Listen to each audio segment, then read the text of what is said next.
ओम नमः शिवाय। नमस्ते। आज मैं आप लोगों को बताऊंगी 11वें भाव का सौम्य ग्रह जब कुंडली के अलग अलग 12 भाव में जाता है तो अपना किस तरह से प्रभाव देता है। तो आप लोग वीडियो को पूरा आखिर तक जरूर देखिएगा जिससे आप समझ पाए किसका किस तरीके से प्रभाव मिल पाएगा। सबसे पहले मैं आप लोग को बता दूं कि जो 11वां भाव होता है हमारी कुंडली का, ये बहुत ही महत्वपूर्ण भाव होता है, क्योंकि कालपुरुष की जो पत्रिका होती है वहां पे 11वां भाव जो है वो हर एक तरह की इच्छा पूर्ति को दिखाता है, लाभ को दिखाता है। तो हमारे जीवन में जितने भी हम कर्म करते हैं अलग अलग भाव से संबंधित, तो उसका किस तरीके से लाभ के रूप में वो किस तरह से हमारे जीवन को प्रभावित करेगा, ये स्थिति हमें अपने 11वें भाव से पता चलती है। तो बहुत ही महत्वपूर्ण भाव हो जाता है 11वां भाव कुंडली का। और इसका जो स्वामी ग्रह होगा वो कहीं भी जाकर के बैठेगा तो परिणाम के ऊपर उसका भी प्रभाव पड़ता है। इसलिए 11वें का जो लॉर्डशिप रहेगी जिस प्लेनेट के पास, उसका एक इम्पॉर्टेंट रोल होता है व्यक्ति के जीवन में कि वो लाभ किस तरह का उसको मिल सकता है या कैसे उसको प्राप्त होगा। आप लोगों से ये भी रिक्वेस्ट करूंगी कि अगर आप लोग पहली बार देख रहे हो मेरा वीडियो और अच्छा लग रहा हो आपको, तो प्लीज आप हमारे चैनल को जरूर सब्सक्राइब करिए, लाइक करिए, शेयर करिए और बेल आइकन को प्रेस करके रखिएगा, जिससे मैं कोई भी वीडियो डालूं तो नोटिफिकेशन आप लोगों को मिले। और अपने फ्रेंड सर्कल में, अपने ग्रुप्स में वीडियोस को जरूर शेयर करिएगा। अब बात करते हैं, अगर 11वें भाव का स्वामी ग्रह लग्न में आकर के बैठता है तो जो ऐसा व्यक्ति होता है वो बहुत ज्यादा सुखी होता है, बहुत संपन्न, धनवान, हर एक तरह से बहुत भाग्यशाली व्यक्ति होता है। हमेशा वो कार्य में लगा हुआ रहने वाला, उसको जितनी भी सुख सुविधाएं होती है जीवन की, यश प्रतिष्ठा होती है, वो सारी चीजें मिलती हैं क्योंकि उसके लगन में, उसके शरीर में ही जाकर के लाभ भाव का स्वामी ग्रह बैठ गया। तो उसको जीवन में समस्त प्रकार के की प्राप्तियां होना या लाभ होना, हर एक चीजों का, इस तरह की चीजों को व्यक्त करता है। और ऐसा जो व्यक्ति होता है वो बहुत बहुत संवेदनशील भी होता है, बहुत अच्छा वो बहुत अच्छी वो कविता भी लिखता है, बहुत अच्छा वक्ता होता है, बहुत अच्छा वो, उसकी जो राइटिंग स्किल होती है, लोगों को जो कम्युनिकेट करने का जो उसका एक तरीका होता है, वो सारी चीजें भी उसके पास कहीं ना कहीं होती है। क्योंकि लग्नेश अपने से तृतीय भाव में जा रहा है, तो जो तीसरा भाव का स्वामी ग्रह बुध होता है, जो मिथुन राशि को व्यक्त करता है, दिखाता है, उसका भी एक इनडायरेक्ट प्रभाव उसको मिलता है। तो एकादश भाव के स्वामी का लगन भाव में जाना बहुत ही शुभता वाली स्थिति होती है। ये जातक को बहुत ज्यादा भाग्यशाली बनाती है, हर एक तरह के सुखों की उसके जीवन में प्राप्तियां होती हैं। इसके बाद जब 11वें भाव का स्वामी ग्रह कुंडली के सेकेंड हाउस में जाकर के बैठता है तो ये स्थिति भी काफी शुभ होती है। ऐसे व्यक्ति को अपने परिवार का, कुटुंब का बहुत अच्छा सुख मिलता है, उसके जीवन में धन की बहुत अच्छी स्थिति होती है, परिवार के सदस्यों के का जो एक सुख होता है, सौहार्द होता है, वो सारी चीजें उसको मिलती हैं। और वो जातक धन की दृष्टि से बहुत अधिक भाग्यशाली होता है। हर एक तरह की धन प्राप्ति और जो ज्वेलरी वगैरह होती हैं, जो गोल्ड है, ज्वेलरी है, या जो भी ऑर्नामेंट्स वगैरह होते हैं, या इस तरह की जो संपत्तियां होती हैं, वो उसके जीवन में बहुत प्रचुर मात्रा में होती हैं।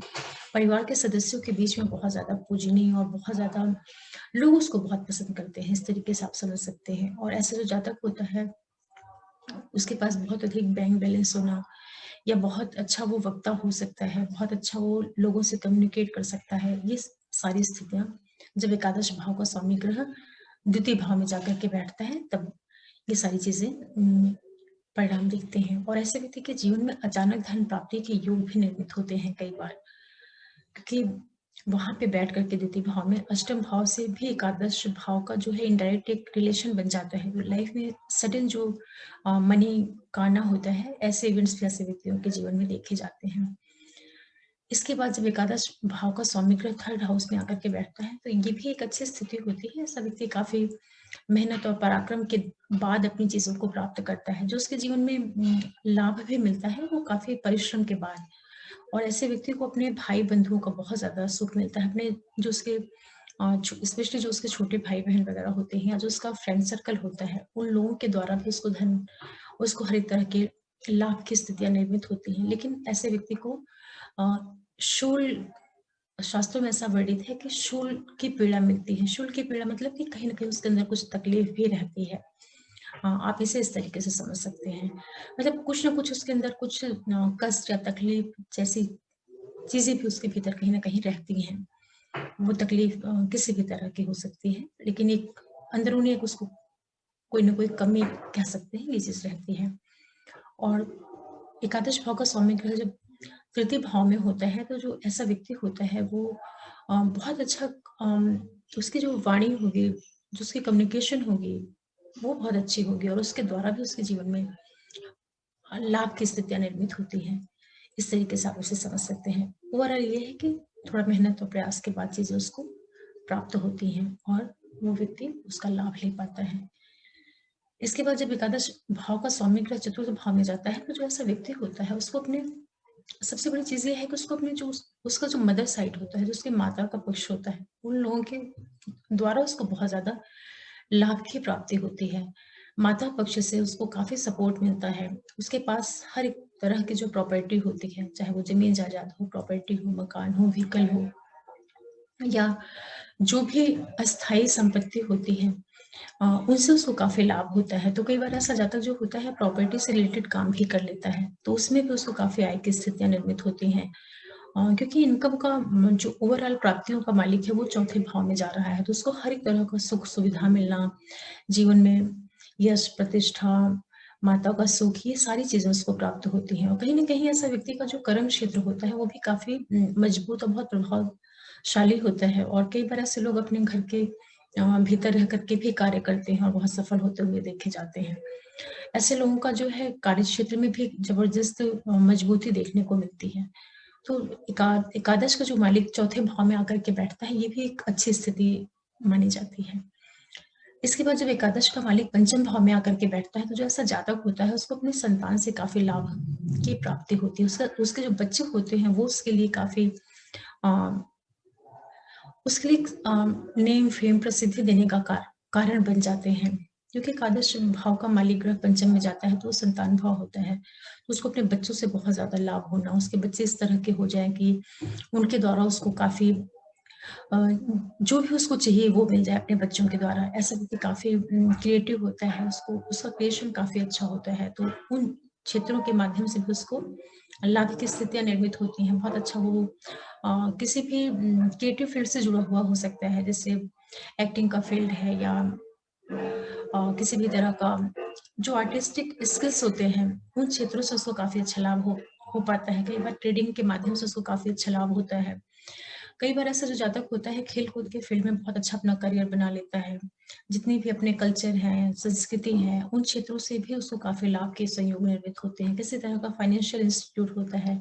ओवरऑल ये स्थिति है कि एकादश का लॉर्ड जब 5th में जाएगा तो उसको हर एक तरह से अच्छी स्थिति और शुभता की स्थिति कही जाती है। उसके जीवन में लाभ के योग 5वें भाव की जो चीज़ें होती हैं, ऊर्जा उसके द्वारा उसको मिलती हैं। बहुत शुभता वाली स्थिति होती है, लेकिन संतान पक्ष से उसको विशेष लाभ होता है।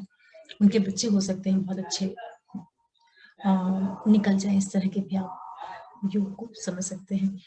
फिर 11th का लॉर्ड जब छठे भाव में जाता है, इसको बहुत अच्छी स्थिति नहीं मानी गई है। ऐसा कहा जाता है कि ऐसा व्यक्ति का जो जीवन होता है उसमें बहुत तकलीफ़ें आ जाती हैं कई बार या ऐसे भी बोलते हैं कि वो बहुत चालाक, चतुर, कपटी या एक जो उसके लाभ की चीज़ें होती हैं, वो दूसरों को तकलीफ़ दे कर के, दूसरों के पैसे से उसको लाभ होना, दूसरों के कर्ज़ से, तकलीफ़ से उसको लाभ होना।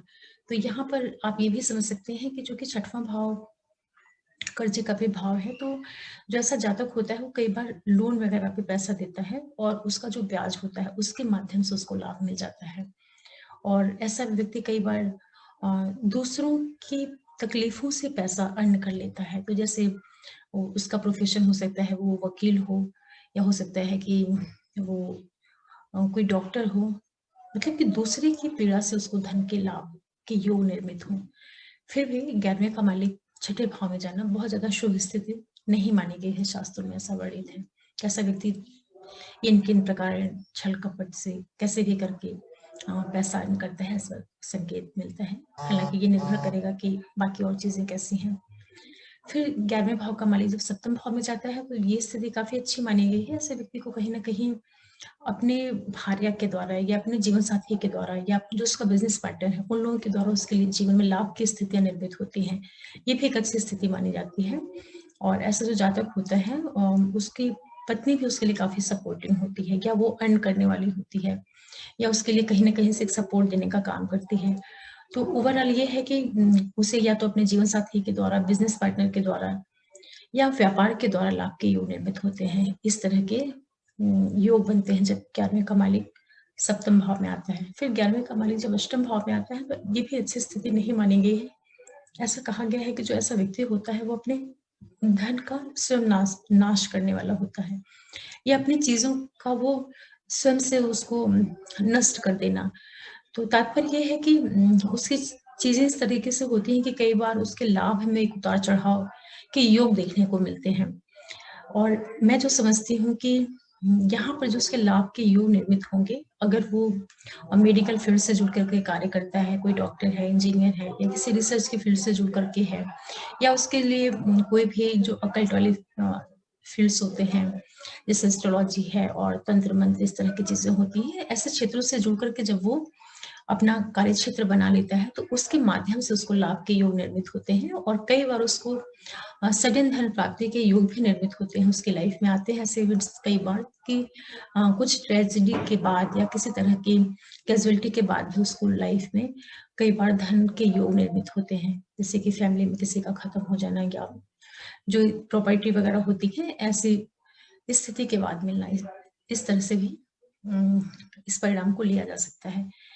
हालाँकि ये ज़रूर है कि बहुत शुभता वाली स्थिति नहीं होती है, जब एकादश का मालिक अष्टम भाव में जाता है क्योंकि अष्टम भाव की ऊर्जा कहीं न कहीं थोड़ी-सी नेगेटिविटी को लिए हुए होता है। फिर भी लाभ तो मिलना है तो 8वें भाव की ऊर्जा के साथ में उसको लाभ मिलेगा। फिर 8वें का मालिक जब 11वें का मालिक जब 9वें भाव में जाता है तो काफ़ी शुभ स्थिति होती है। ऐसा व्यक्ति बहुत भाग्यशाली होता है, बहुत पिता का उसको लाभ, गुरुओं का लाभ, उच्च शिक्षा उसकी काफ़ी अच्छी हो जाती है। उसका धर्म, कर्म, आध्यात्म, वेद, पुराण जितनी भी अपनी धार्मिक चीज़ें होती हैं, उनसे जुड़ करके उसको काफ़ी लाभ की स्थितियाँ निर्मित होती हैं। क्योंकि 9वाँ भाव जो होता है ये हायर एजुकेशन का भी होता है। तो ऐसे व्यक्ति को एजुकेशन के द्वारा भी लाभ होता है कई बार कि वो किसी रिसर्च फील्ड से जुड़ जाए, किसी हायर एजुकेशन से जुड़ जाए, किसी जो एजुकेशनल इंस्टीट्यूट होते हैं उनसे जुड़ कर के कार्य करे तो उसको लाभ की स्थितियाँ निर्मित हो, इसको आप इस तरीके से समझ सकते हैं। तो एकादश भाव का जो स्वामी ग्रह है 9वें में जाएगा तो पिता के द्वारा लाभ, भाग्य के द्वारा लाभ, गुरुओं के द्वारा लाभ, तीर्थ यात्राओं से लाभ, 9th हाउस की जितनी भी चीज़ें होती हैं उनके माध्यम से उसके जीवन में कहीं न कहीं लाभ के योग निर्मित होते हैं। तो अगर ऐसा व्यक्ति अपना कार्य व्यवसाय टीचिंग प्रोफ़ेशन से जोड़ ले या जो प्रोफ़ेसर होते हैं, लेक्चरर होते हैं या लोगों की काउंसलिंग करना इस तरह के फ़ील्ड से या एस्ट्रोलॉजी के फ़ील्ड से जुड़ करके अगर वो कार्य करता है तो उसके लिए काफ़ी अच्छी लाभ की स्थितियाँ निर्मित होती हैं। काफ़ी शुभ स्थिति मानी जाती है। इसके बाद जब एकादश का मालिक 10th भाव में आता है तो बहुत ही अच्छी स्थिति होती है। ऐसा व्यक्ति काफ़ी यशस्वी से, मान-सम्मान से युक्त समस्त सुख-सुविधाएँ उसके जीवन में प्राप्त होती हैं। उसका नेम, फेम, प्रसिद्धि, धन-संपत्ति उसको मान-सम्मान, गवर्नमेंट से उसको काफ़ी लाभ होना, इस तरह के योग निर्मित होते हैं। क्योंकि वो 10वें भाव में आ रहा है, तो 10वां भाव जो है काफ़ी अच्छी चीज़ों को लेकर के चलता है। तो ऐसे व्यक्ति को काफ़ी पुरस्कार और स्पेशली उसको गवर्नमेंट सेक्टर से काफ़ी लाभ के योग निर्मित होते हैं या ऐसा व्यक्ति गवर्नमेंट फील्ड में हो सकता है कि कोई वो बहुत अच्छे पदों पे हो या गवर्नमेंट से जुड़ करके कोई पॉलिटिशियन हो, इस तरह के योग उस की चीज़ों से आप उसको जोड़ करके समझ सकते हैं। ओवरऑल ये है कि 11वें का मालिक 10th में बैठता है तो बहुत ही शुभता वाली स्थिति होती है। उसके जीवन में किसी भी तरह के सुखों की कमी नहीं होती है। सुख-सुविधाएँ, लग्ज़री सारी चीज़ें उसके लाइफ में होती हैं। प्रॉपर्टी है, व्हीकल है, मकान है, मान-सम्मान, पिता का सुख, माता का सुख और जो एक समाज में जो कुछ चीज़ें चाहिए होती हैं एक अच्छा जीवन यापन के लिए, वो सारी चीज़ें उसको अपनी लाइफ में अवश्य मिलती हैं। इसके बाद जब एकादश का मालिक एकादश भाव में ही बैठता है तो ये भी काफ़ी अच्छी स्थिति होती है। ऐसे व्यक्ति के जीवन की समस्त इच्छाएँ पूर्ण होती हैं। ऐसा व्यक्ति काफ़ी सात्विक भी होता है। ऐसा व्यक्ति जो होता है बहुत ज़्यादा उदार, बहुत दानशील और लोगों को बहुत क्षमा कर देने वाली प्रवृत्ति का भी होता है। और ऐसा व्यक्ति बहुत ज़्यादा दान करने वाला, बहुत ज़्यादा चैरिटी से जुड़े हुए कार्यों को करना और इन लोगों की जो आय की इनकम इनके लाइफ में जो आय का स्रोत बनता है वो स्पेशली जो उनके बड़े भाई-बहन वगैरह होते हैं, उनके माध्यम से भी कई बार इनकी लाइफ में इनकम की स्थितियाँ निर्मित होती हैं। जो गवर्नमेंट सेक्टर होता है, हायर अथॉरिटी होता है, उन लोगों के द्वारा भी कई बार इनकी लाइफ में इनकम के स्रोत पाए जाते हैं। और सबसे बड़ी चीज़ ये है कि ये लोग एनजीओज़ वगैरह से मिल-जुल करके कार्य करते हैं, जो गरीबों के लिए या जो वेलफेयर वाले कार्य होते हैं, जैसे लायंस क्लब है, सोसाइटी वाले वर्क होते हैं, इस तरह के कार्यों से भी इनके जीवन में कई बार काफ़ी लाभ की स्थितियाँ निर्मित होती हैं। तो ओवरऑल ये है कि 11वें का मालिक अगर 11वें में ही बैठता है, तो ऐसे व्यक्ति को बहुत शुभता वाली स्थिति कही जाएगी। उसकी लाइफ में कई बार सडन इनकम के योग निर्मित होते हैं और स्पेशली ऐसे व्यक्ति को अपने बच्चों के द्वारा भी बहुत लाभ मिलते हुए देखा गया है। क्रिएटिव फील्ड से भी इनको कई बार लाभ मिलता है, क्योंकि एकादश का मालिक एकादश में बैठ करके 5वें भाव से संबंध बना लेता है। तो 5वें भाव से जितनी भी चीजें देखी जाती हैं, चाहे वो व्यक्ति की उसकी उसकी क्रिएटिविटी हो या उसका एक ट्रेडिंग स्किल हो, ये सारी चीजें, या उसका जो फाइनेंस को लेकर के जो उसका एक नजरिया है, या जो उसका काउंसलिंग से जुड़ा हुआ जो उसकी एबिलिटीज हैं, इन सारे क्षेत्रों से भी उसको लाभ की स्थितियां निर्मित होती हैं।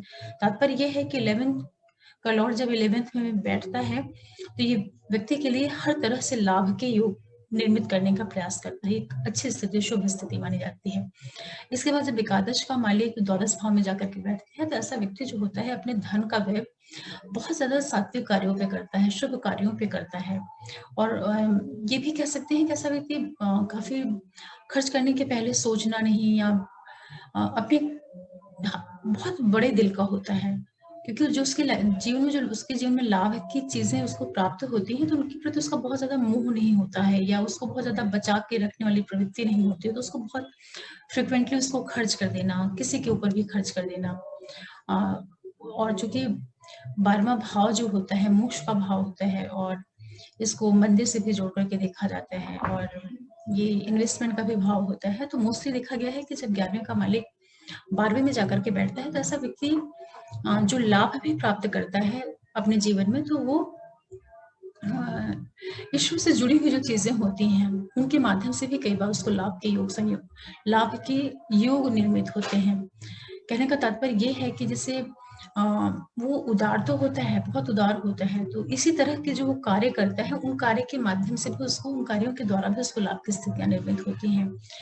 और कई बार ऐसा जो व्यक्ति होता है, वो उसके लाभ, जो उसके लाइफ में लाभ के माध्यम बनते हैं, वो अपने जन्म स्थान से दूर और कहीं फॉरेन से जुड़ा हुआ उसकी लाइफ में कोई लाभ के संबंध जुड़ते हैं।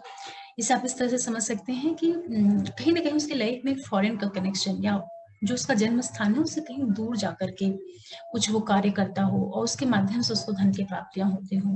क्योंकि लाभ तो होना है, और संबंध 12वें भाव से जुड़ रहा है, तो 12वां भाव दूर का भाव होता है, विदेश का भाव होता है। तो उन माध्यमों से भी उसको उसके जीवन में आय की स्थितियां निर्मित हो सकती हैं। लेकिन ये जरूर है कि जो ऐसा व्यक्ति होगा वो बहुत ज्यादा उदार होता है, उदारता उसमें जरूर होती है।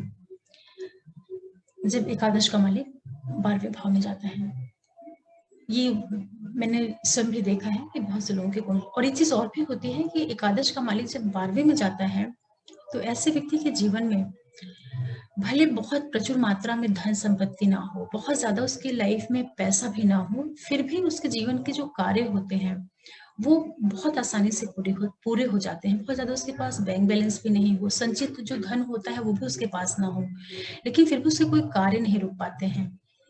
और ऐसे देखा जाए तो एकादश का मालिक व्यय भाव में जा रहा है, तो पैसे का तो वो खर्चा कर देगा, किसी न किसी वजह से कोई ना कोई ऐसा कारण बनेगा कि वो अपने पैसे को खर्च कर देगा। लेकिन उसका जो खर्च होता है वो कई बार इन्वेस्टमेंट पर्पज से भी होता है, कि जो भी उसके पास पैसा आ रहा है उसको उसने कहीं इन्वेस्ट कर दिया, कहीं प्रॉपर्टी में लगा दिया, मकान में लगा दिया, तो हाथ में उसके बहुत पैसा नहीं रह पाएगा। लेकिन ये जरूर है कि उसके जीवन के जितने भी महत्वपूर्ण कार्य होते हैं वो कभी नहीं रुकने पाते हैं, वो कैसे न कैसे करके पूरे हो जाते हैं।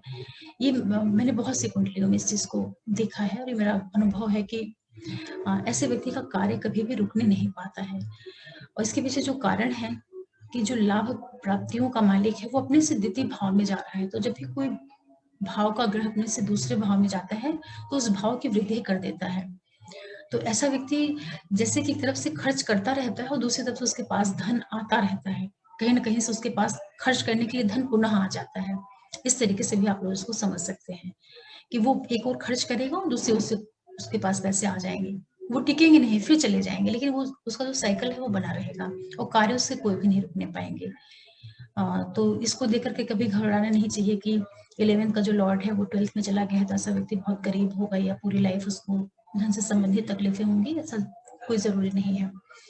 और ये जो मैंने आपको परिणाम बताया है बहुत ही सामान्य परिणाम है, बहुत ही सिंपल, सिर्फ एक फैक्टर के ऊपर आधारित है और ये परिणाम काफी हद तक परिवर्तित भी हो जाता है, इसका प्रभाव बदल जाता है। अब ये प्रभाव कैसे बदलेगा इसको आप इस तरह से समझ सकते हैं कि जैसे 11वें भाव का जो स्वामी ग्रह है किसी भाव में जाकर के बैठ रहा है तो वहां पे पहले से कौन सा ग्रह बैठा हुआ है और वो भाव जो है पाप कर्तरी में है या शुभ कर्तरी में है, किन ग्रहों के द्वारा देखा जा रहा है। फिर 11वें का लॉर्ड जिस राशि में जाकर के बैठ रहा है जिस भाव में, वहां पे वो किस नक्षत्र में बैठा है, उस नक्षत्र का स्वामी ग्रह कुंडली के किन भावों का मालिक है और कहाँ जाके प्लेस्ड है।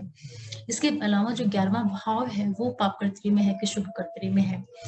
तात्पर्य यह है कि कई फैक्टर्स होते हैं। फिर 11वें भाव का जो कारक ग्रह है, जैसे 11वें का कारक ग्रह गुरु और शनि है, तो ये कुंडली में किस तरीके से प्लेस्ड हैं और उनकी क्या स्थिति बन रही है, वो शुभ कर्तरी में है कि पाप कर्तरी में है, किन ग्रहों के द्वारा देखे जा रहे हैं। कई फैक्टर्स होते हैं जो परिणाम को काफी हद तक परिवर्तित कर देते हैं। तो इसलिए कोई ये फाइनल रिजल्ट नहीं है जो मैंने बताया कि आप लोग, बहुत सामान्य सिंपल तरीका है, सिर्फ एक जनरल प्रेडिक्शन है समझने के लिए कि 11वें का लॉर्ड कहीं जाएगा तो किस तरीके से लाभ की स्थितियां जीवन में निर्मित करेगा, उसी के बारे में मैंने भी आप लोगों को बताया है। आशा कर रही हूँ कि इस वीडियो को देख करके आप लोगों को थोड़ा समझ में आया होगा कि 11वां भाव किस तरीके से अपने लिए लाभ की स्थितियां पैदा करता है। और अगर अच्छा लगा हो आप लोगों को और पहली बार देख रहे हैं हमारे चैनल से, पहली बार आप जुड़ रहे हैं और आपको अच्छा लग रहा हो मेरा वीडियो, तो प्लीज आप मेरे चैनल को जरूर सब्सक्राइब करिएगा, लाइक करिएगा, शेयर करिएगा और बेल आइकन को प्रेस करके रखिएगा हमेशा, जिससे मैं कभी भी कोई वीडियो डालूं तो नोटिफिकेशन आप लोगों को मिले। और मैक्सिमम लोगों तक शेयर करिएगा जिससे एस्ट्रोलॉजी की जो जानकारी है बहुत से लोगों तक पहुंचे और लोग इसका फायदा लें। एस्ट्रोलॉजी बहुत ही अच्छा विषय है, सभी को इसके बारे में कम से कम बेसिक जानकारी जरूर रखनी चाहिए, क्योंकि ये ईश्वर से जुड़ा हुआ विषय होता है और व्यक्ति को ये बहुत ही कर्मशील बनाता है। ज्योतिष जो है लोगों के लिए ही बनी है, लोगों के जीवन को अच्छा बनाने के लिए, और उनकी जो एनर्जी है उसको रियलाइज कर पाए, उसका प्रॉपर उपयोग कर पाए अपने जीवन में। इन्हीं चीजों के लिए जो है ज्योतिष का निर्माण किया गया होगा। जो हम लोग के ऋषि थे, महर्षि थे, पुराने लोग, जो हम लोग के पूर्वज थे, काफी बौद्धिक लोग थे वो लोग, बहुत संत और बहुत बौद्धिक। उनके अंदर की जो ऊर्जा है, उनके अंदर की जो विशेषताएं हैं वो तब महसूस होती हैं जब कोई व्यक्ति एस्ट्रोलॉजी से जुड़ता है, तब उसको अपनी परंपराओं से भी लगाव हो जाता है, तब उसको अपना जो पास्ट है, अपनी जो हम लोगों का पीछे का समय है उसके प्रति एक बहुत श्रद्धा पैदा होती है कि हमारे जो ऋषि मुनि थे वो लोग कितने उनकी उनकी जो मेधा शक्ति रही होगी, उनका जो ज्ञान रहा होगा वो किस लेवल का रहा होगा कि उन्होंने पूरा ब्रह्मांड खोल के रख दिया है। तो मुझे तो बहुत अच्छा लगता है, मैं चाहती हूँ कि सभी लोग एस्ट्रोलॉजी से जुड़ करके रहें और उसको सीखें, समझें और उसका अपने जीवन में प्रयोग करें और दूसरों को भी बता करके दूसरों की भी लाइफ को भी जितना संभव हो अच्छा करने का प्रयास करें। आगे मैं आप लोगों के लिए एस्ट्रोलॉजी से रिलेटेड फिर कोई जानकारी लेकर के आऊंगी। तब तक के लिए ओम नमः शिवाय, नमस्ते।